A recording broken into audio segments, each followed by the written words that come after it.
After more than a decade of leading Israel, Prime Minister Benjamin Netanyahu was ousted by an Israeli opposition coalition. Netanyahu made a comment to legislators post-election, saying, quote, "We are witnessing the greatest election fraud in the history of the country. In my opinion, the history of any democracy," end quote. Joining me for his first United States interview post-election is Prime Minister's son and conservative activist Yair Netanyahu. It's great to have you with me today. Thank you, Cameron, for having me. Of course. So, from what you gathered witnessing the election process in Israel and the formation of the new government, why is it not legitimate in your opinion? Well, Israeli system of election is very different than in America. In America, you have a presidential system. You vote directly for the president, and whoever wins form his administration for 4 years.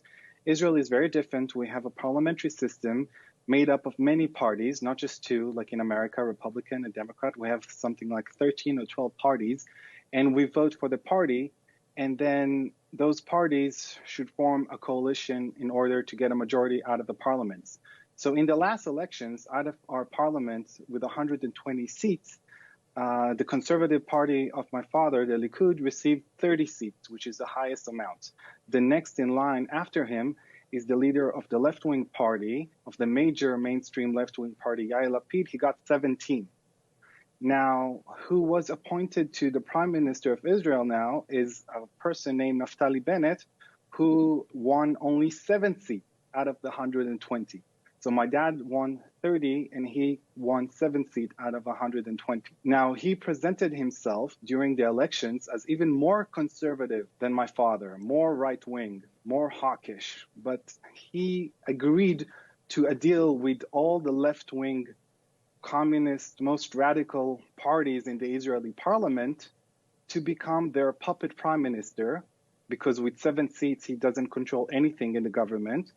So the left-wing parties that didn't win the election and have only a minority of the parliament, together with this small conservative, so-called, described themselves as conservative, now we see they're not, of Naftali Bennett that have 7 seats, together they managed to form a majority to oust my dad. But what's even worse than that is that for the first time in Israel, they included in the government a Muslim Arab party that is the Islamic Brotherhood of Israel.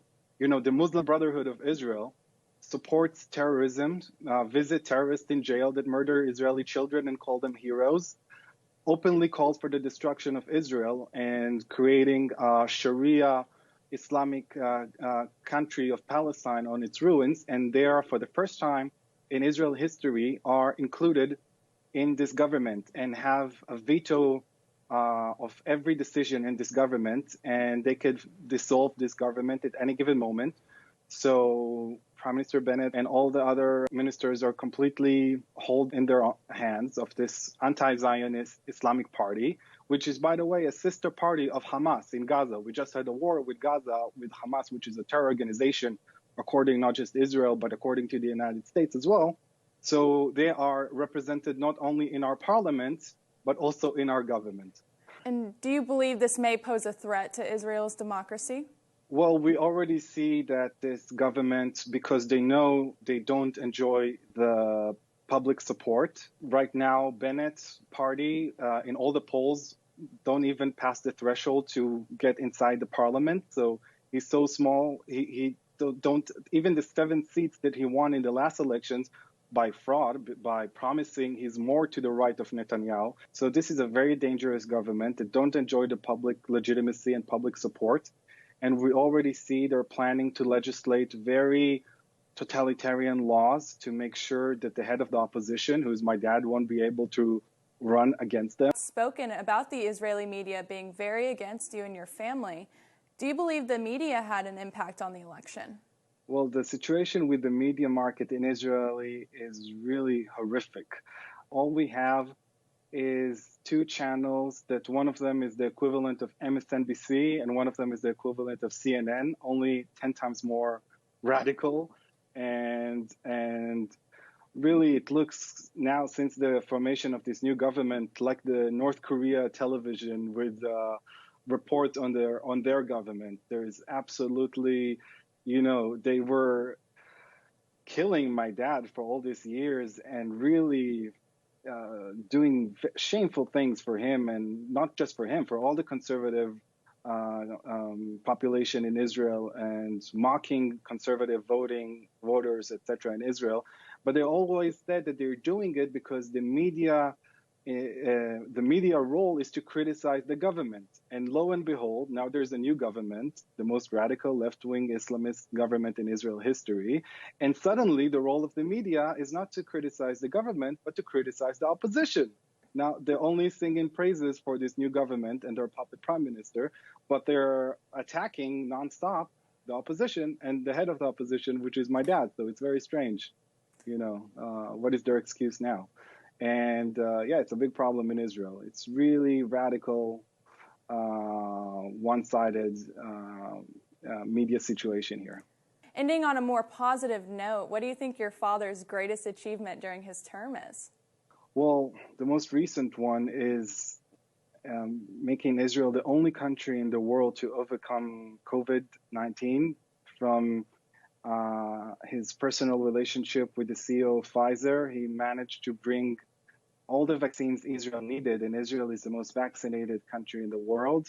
Every adult in Israel above the age of 17 that wanted to get a vaccine was able to do so months ago, before the rest of the world.